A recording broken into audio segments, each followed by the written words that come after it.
begin, I want to start with something of kind of a big picture question, in that the movie does such a great job of kind of being both very timely about issues that we know very well at this point, but also feeling very human and having a much sort of smaller, more intimate scale to it as well. For you, why did you want to tell a story like this? What would you hope that kind of people would be taking away from the movie? Yeah, I mean, I think, each of the protagonists in the film sort of asked a pretty simple question of, what would you do if you were kind of in that situation? And I was thinking about, myself as a citizen, like when you see all this stuff happening in the news and, every other day there's somebody's getting killed, or, just so many problems, and it feels so big. Like, what do I do? I don't know what to do about it. Do I tweet? I have 200 followers. Like, I don't know if that's gonna do anything. But I think a lot of people ask themselves, like, what can I do in this process? And it's hard to answer that question, and I don't know what the answer is. And I think, I just think, well, we have to do something. And I think everybody has some sort of responsibility in that process, however small. I think getting involved in whatever capacity is sort of, the questions I was asking myself about it. Does it mean that I have to be on the front lines of, protesting? It's not the 60s, it's different. Everything has sort of changed, and how we deal with those sort of changing times. And, there's just things that I grapple with. And I grew up in Staten Island, New York. I grew up around a lot of law enforcement. My father worked for the Department of Investigation, so he had a gun, he had a shield. So there were a lot of personal things growing up, but I grew up a black man in New York. Black and Latino men in New York, and the daily sort of things that I had to kind of deal with. So, I went back to sort of my roots with this film. I used to deliver pizza where Eric Garner got killed. So that particular, kind of moment in time kind of really sat with me in a way that some of the other kids was like, oh, this is my backyard, this is home. I can't kind of ignore these things that are happening. So yeah, I mean, to sort of answer your question, it's just like, what do I do? What is my, however small, what is my answer? I thought, I can make a film. That's what I can do. It's my one kind of step towards, figuring out what to do with this issue. But I think that the movie doesn't get hung up on the bigger issues. I think to me, one of the things I find so remarkable about it is how you capture this ripple effect, the way in which an incident like what happened to Eric Garner, like the one that happens in the film, that it doesn't just impact that one person, it doesn't even impact just their family, it just spreads. And where did your interest in kind of like that aspect of an incident like that come from? Yeah, I mean, I think we, made the choice early on not to show the killing. I mean, that's something you can turn on the news and see. And, I wanted to try to take a different approach. There are lots of people that are affected by these videos that we see. And, I wanted to show the things that we don't get a chance to see, and that's what makes cinema interesting to me. It was something that I thought was a different approach in how we kind of look at these films and kind of talk about these things. I also just want just a different approach into what we see every day, and so it's not showing the killing, showing the people's lives that are affected by it was interesting to me. And in doing the research of the film and learning about people that had taken sort of these videos and what happened to them, where are they? They've forgotten about. Lots of them are. The Walter Scott video in South Carolina, like the guy didn't want to come forward with that video because he heard what happened to the guy in Staten Island. Like, you started hearing these stories and people's lives that were affected by it. Philando Castile, you probably all saw that video. His girlfriend Facebook recorded live, but like there was a young girl in the backseat crying and screaming, and like, where are they now? We hear about Philando and his name, but like, where are those folks? And the community has been kind of ripped apart by that. And I just felt like their voice needed to be heard. And can you tell me a little more about the research process? Like, once you kind of decided this was the story that you wanted to tell, what did you do? Did you talk to people? And how did you kind of go about researching it? Yeah, so I made a short film in 2015. It was called Stop. And it was dealing with sort of stop and frisk in New York City. It's a 9-minute short. A young African-American kid walking home from baseball practice gets stopped and frisked by the NYPD. Nothing happens. He just gets stopped, and And, I get into Sundance with this short film I made for $500. In the short film, I cast a friend of mine who's also an NYPD officer. He's a friend, we grew up together, we played high school football together. We're at Sundance, we're celebrating the short, eating pizza at 2 o'clock in the morning, my friend, he's a cop, and we start talking about the Eric Garner case. And I don't know what brought us to talking about the video.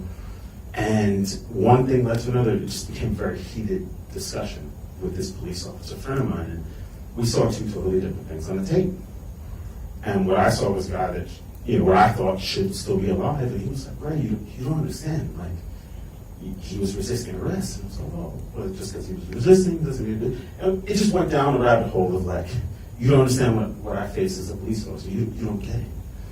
And we just kept going back and forth, to the point where I was like, okay, I should back off, because he is a cop. But no, in all seriousness, it was a really powerful conversation. And my friend, he wasn't crying, but he was emotional. You can see it was affecting him in a way that it wasn't necessarily affecting me. I was just curious as somebody who was watching the tape. And anyway, that conversation sat with me for like 6 months, and I thought about what my short didn't have, and my short didn't have the perspective of the police officer. It didn't have that other side. And what ended up being the dinner scene of the film was based on that conversation I had with my friend at Sundance in that room. And I thought that it was just really powerful to me that I could have this conversation. And part of me was like, you know what, I don't agree with him. I could just shut down and minimize him on my feed and pretend that his view doesn't exist. Or I could try to hear him. At the end of the day, we were both trying to understand each other. We just were missing, kind of missing the point.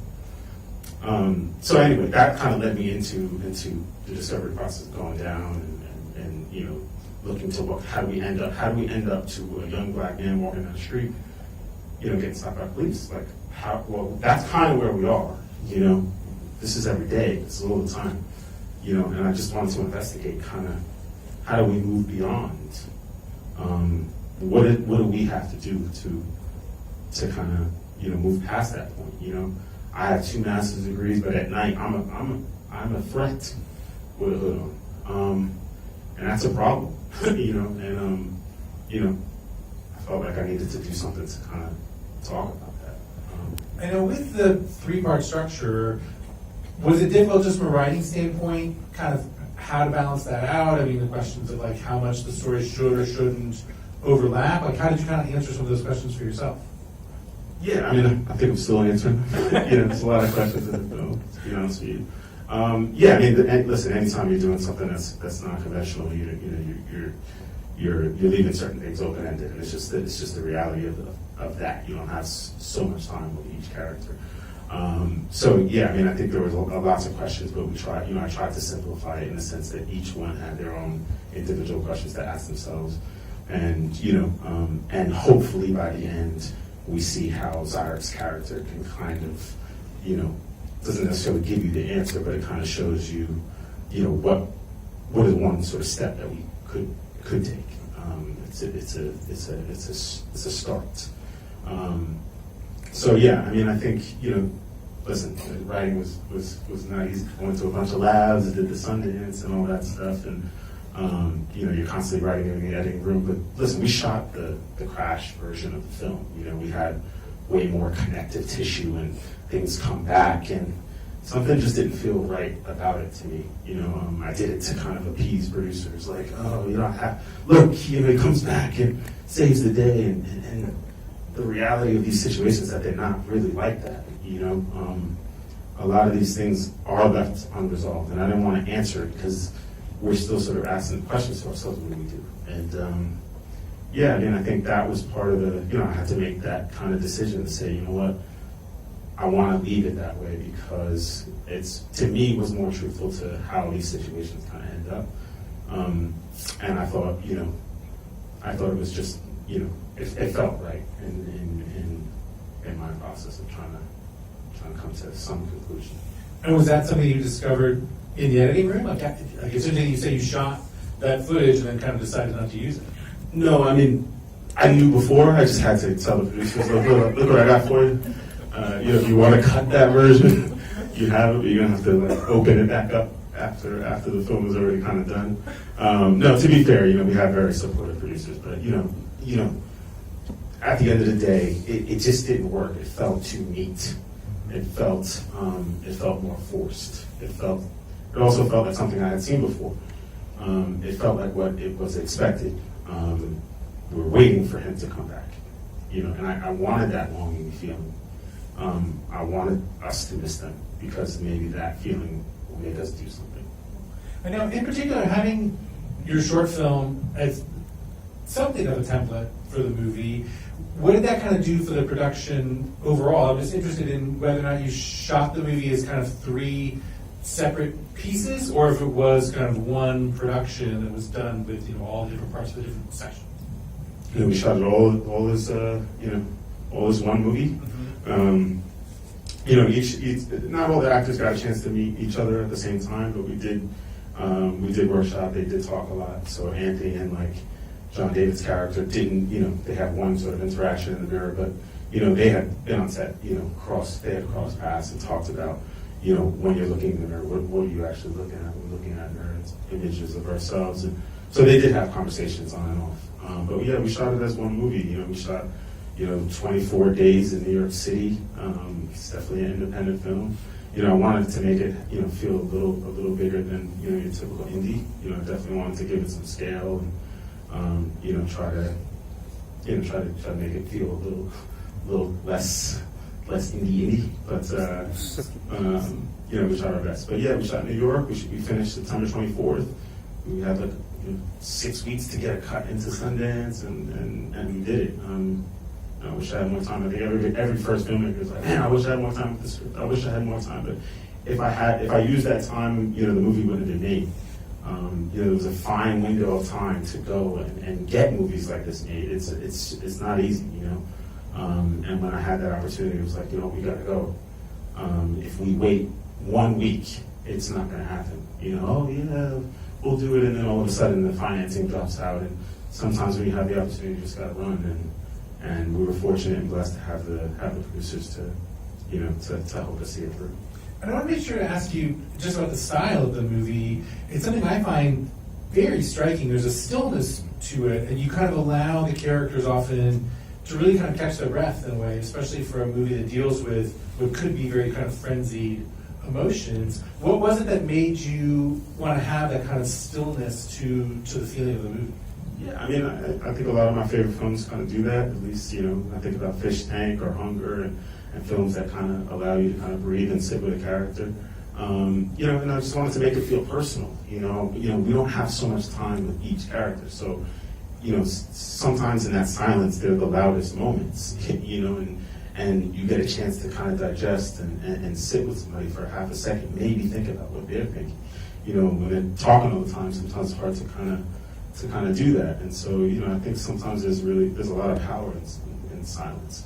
I just, it felt right. Don't get me wrong, I wish there was a couple more moments of levity in the film. I look back, it's heavy. It's heavier than I thought, when I was making the movie. I wasn't necessarily aware of that. I laugh in my regular life, so I wish I was, that was certain things that I was thinking about when rewatching the movie. But listen, it came out. I can't make excuses for it, and I'm happy with the film. But yeah, it's just against this power in silence. And I want to ask about the protest scene as well, shooting that. I have to salute you that you do a remarkable, it's almost like a little trick where because the crowd is in that funny, kind of promenade, I think it makes the crowd seem much bigger than it maybe really is. And was that something, especially as a first-time feature filmmaker, was it difficult to take on a big protest to turn into something of a riot? That's really ambitious scene to take on. Was it difficult to shoot that scene? Yeah, absolutely. We had, I believe, 250 extras, and so right next to that archway is a really big archway, and we were like, no, we can't shoot in that because we're going to get swallowed up. There's nobody here at this protest, so we tried to be economical in the way we shot it and how we chose sort of to lens it. So yeah, absolutely. We just didn't have the numbers of a bigger movie. We tried to make it feel bigger, and then obviously with sound, we were able to kind of bump that up. Okay, maybe 250 could feel like 500 or something like that. And so, yeah, I mean, we did the best we could with the resources that we were given. And then I want to be sure also to talk about the casting of the movie. You just have a great cast of the film. And John David Washington, you met him at the Sundance Labs? No, we met before. So I went to NYU, Tisch Graduate Film School, and Spike Lee is a teacher there. And I had gone to Spike to cast my short film, The Stop, that I was telling you about. And when I went to Spike for the short, I just said, Spike is young kids and young African. He didn't say anything, just turned and wrote on a piece of paper a number. He just gave it to me. Well, Spike Lee gives you a number, you got to call her, right? So I called, and it was the kid's mother, and it was really weird. But it was a blessing because that movie went to Sundance. I got lucky, so I was like, I got my feature. I have to go back to Spike and Spike, Spike is, he's a great guy, but he's a man of few words. So when he doesn't like something or he doesn't want to talk. Anyway, so I go to his office, and he was in an unusually good mood that day. I was like, yes, I got good Spike. And he was laying down on the sofa. I don't know, it was like right after he wrapped season 1 of She's Got Habit. And he was laying down, he has a sofa in his room. And we're going through names because at this time we're trying to get the movie financed, and of course sadly there's like a list, which I'm sure Hollywood knows. There's a list of names that can finance a movie, especially African American actors. So well, if they're not these, you can't finance them. And he's not going to do the movie. He's too big, this kind of stuff. And he sits up and goes, I got it, John David Washington. And at the time I didn't know who that was, and he was like. And I was like, I had seen Ballers. Okay, that's John David Washington. I had seen the show. He had this like long kind of beard. He's like sexy guy. So I don't know if he could be like a New York City police officer. I don't know. And then I had Skype with him, and that's where it started. I was like, wow, okay, he's a super likable guy. He's really interesting. But the verdict was still kind of out. I needed to meet him. He agreed to come to the Sundance Lab. And what I found with John is that he's actually quite funny. He's a funny guy. He's super humble. He's really hardworking. And at Sundance, it's like a month you get to spend out there in Utah and workshop some scenes. And we workshopped the dinner scene, and he nailed it. He absolutely just crushed it. And I remember calling our producers leaving that day. I was like, guys, I don't know how you're gonna find the money, but he's the guy. You have to, we got to do it with him. And they were like, okay. And I was like, really? Was it that easy? I should have just asked however long ago. So that's how John kind of came on. Anthony Ramos, he's a Puerto Rican from Bushwick. I had Skype with him. He was the first person that I was like, I didn't even need to meet him. He just had everything that kind of the role was kind of tailor made for him. So I think I accidentally gave him the role on Skype. I was like, maybe I should have gone to the agent or something. I think I gave it away. I should probably check with my producers afterwards. But I was like, I think I just kind of Anthony Ramos. So that's kind of how that happened.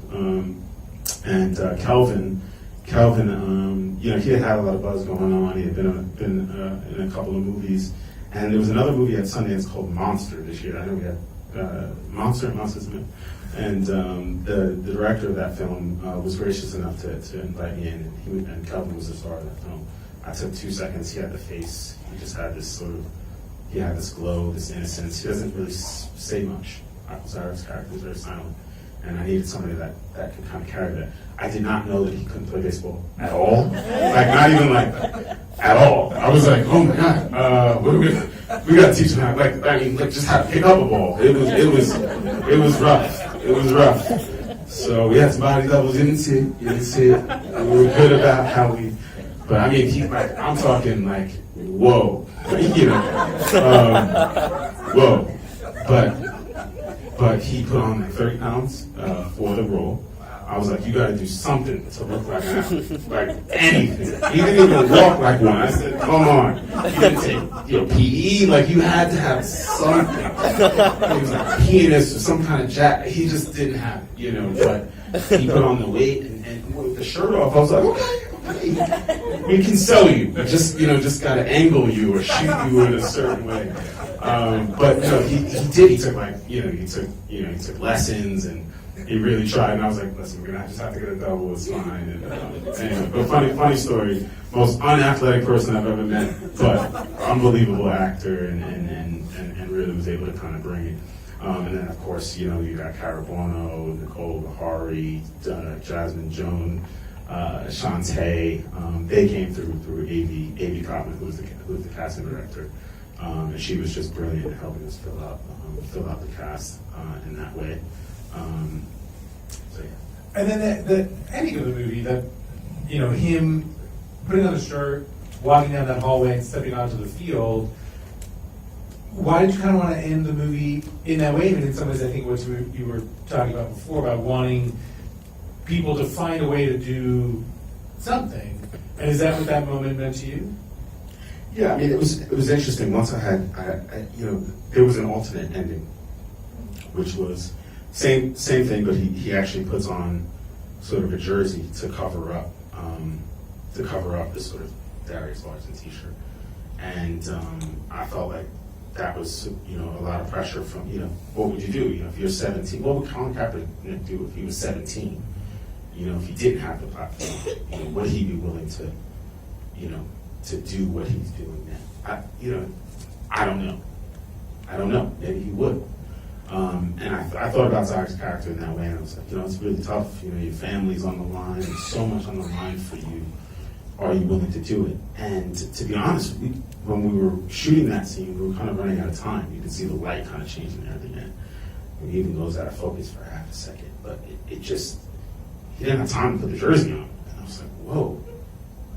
Like, it was just so powerful that he did it. And I was like, I think he's got to go out there with it. Like, he just couldn't get it on. He was like trying to do it, and he was all flimsy with it. And again, going back to the unathleticism, he just couldn't even put the jersey on for a kid. But in not being able to do it, it kind of opened up this thing where I was like, you know what, it's sort of brave. It was just this brave kind of moment that happened. He went on the field, and I wouldn't say even taking a knee. He was just kind of resting. And it was magical. I was in the back of the tunnel when I was watching it, and I was just watching the same shot that you saw, and it's like, that's the movie. That's the movie right there. And so this kind of happy accident happened, and we stuck with it, and that's kind of how it happened. But it was always written that he was going to kind of go out into the tunnel, the same thing, reveal whether he's going to wear the jersey, whether he's not going to do it, kind of play with that. And then, yeah. His unathleticism really helped me out. And we have a few minutes for questions from the audience. If anybody has any questions? Oh, towards back, yeah. I was just curious about the style. I feel like a lot of the movie was like handheld, so I guess I was just curious as far as like working with your cinematographer, like how you all sort of like settled on that, and what that kind of meant for filming. And the question has to do with working with your cinematographer, kind of how you decided on the style of the movie. Yeah, so Pat Scola was the DP. He's fantastic. It was the first time I ever worked with Pat. He actually came on in like the 11th hour, so we didn't know each other. we were just kind of building that, just in the prep. I had a short film, and the short film was a lot of the visual language of the film, and it had a lot of, it was handheld because I made it for $500. But a lot of people responded to that, kind of the immediacy of the camera. But I didn't want the whole film to feel that way. I just felt like, a lot of indies, and you don't have money. Like, how do I kind of make it, give it some grace was sort of the word I kept using. I want to give it grace. I want to make it feel beautiful. I remember my neighborhood. We didn't grow up with money, but like things were beautiful to me. I didn't like go around in my neighborhood thinking things were, rough, even if they were. I just have pretty fond memories. And so yeah, I wanted the camera to kind of feel light and immediate and graceful. And Pat and I just talked a lot about that. We just talked about, well, how can we kind of capture that? So we used a lot of wide lenses. They got really close to characters. A lot of medium wide shots in the film.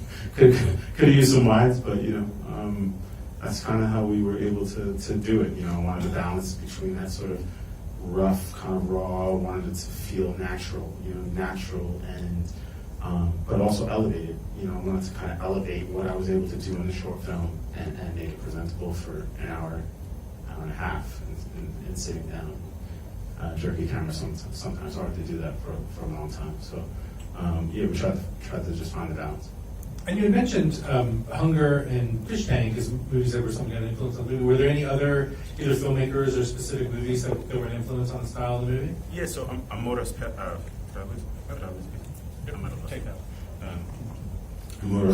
was a film that I was thinking about with the structure of the film, how do I do a triptych? I didn't know the first thing about doing it.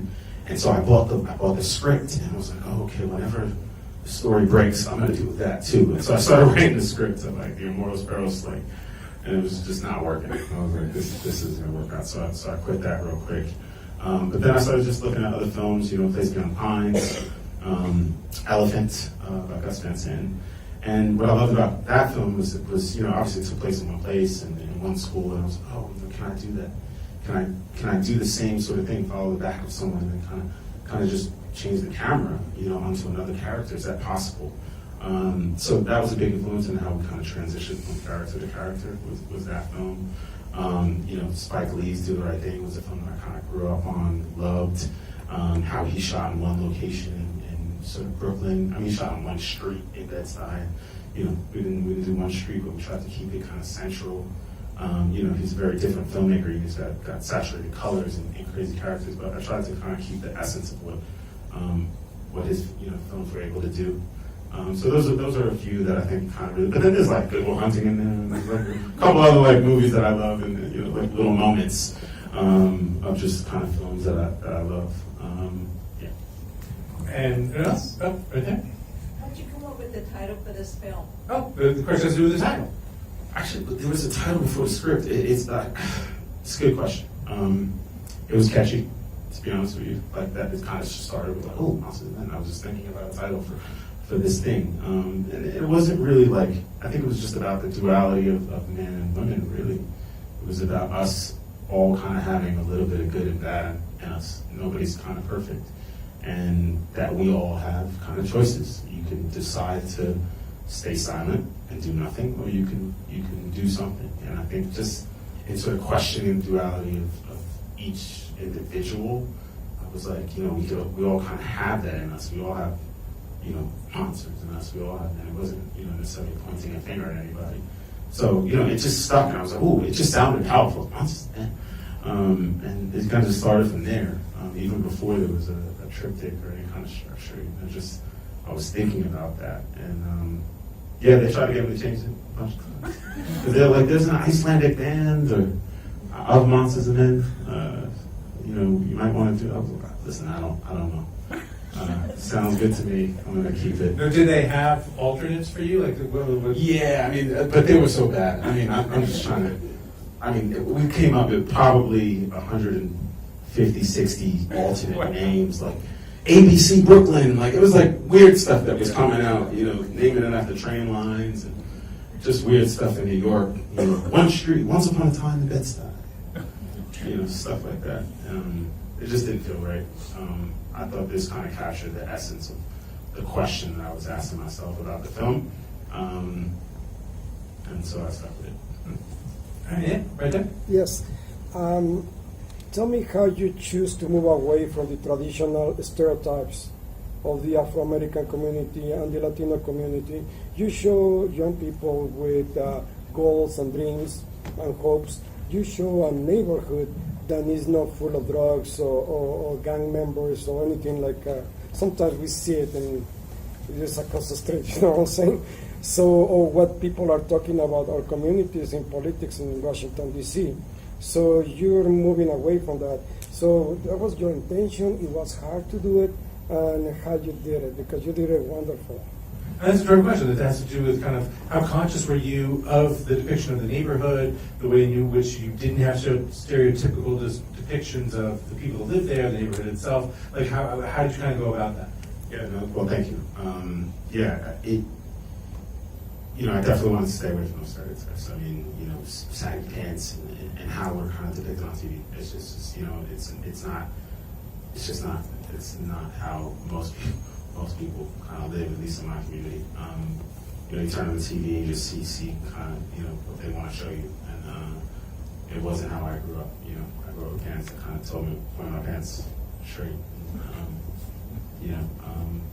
We ate on plates. We ate with forks. It's just the truth. It's like, that's how we grew up. And the depiction has been so wrong for so long. You can turn on the news and get all that other stuff, but I wanted to kind of show at least the reality, which I knew, and it wasn't necessarily like we didn't grow up with money, and we still did all right, we still enjoyed our neighborhood, we still kind of got along, everybody knew each other, so I wanted to kind of bring that love to it, love to the place in which we kind of, inhabit all the time. So yeah, I'm glad you picked up on it. Definitely something that we were very conscious of. Like, we don't need to see the garbage in the street. We know it's there. What are we looking at? So that's not what this movie's about. This movie's about people. So I don't need to see all that other stuff. And okay. Hi, I had a question on during your writing process. How did you sort of decide to focus on 3 men as opposed to maybe highlighting Shantae's character because she was sort of the side of the main activist? So I'm wondering why you didn't choose to focus on her. And the question has to do with your writing process, and specifically having 3 men to focus on, and not depicting, say, the activist character, or finding a woman to have be one part of the victim. It's a great question. A lot of the film is based on characters that I know, or partly me. That kid Zyrick was a little bit of my story. I played almost professional sports, and had a real opportunity at one point in my life, and so that was kind of him. The cop was a lot to do with my dad and him, and it just, it was kind of what I knew, and the characters that I could kind of, sink into in a way that I thought I can do a good job with them. It wasn't to exclude in any way, shape, or form any other voices, and we tried our best to try to keep it balanced. The women in the film are actually the ones with the vision and holding it down for their men, and showing them that there is another way. Shantae's character does do that. I think it's actually quite powerful that she is the one already on the front lines. She's not just becoming an activist out of nowhere. She's been on the front lines for a long time. Women have been on the front lines for a long time. And I hope that does come across. So yeah, I think the characters were just based on people in my real life that I knew very well and could do. So that's kind of how they came about. I don't know if that answers the question. And with that, we'll wrap it up. Please join me in thanking our guest tonight, Reinaldo Marcus Green.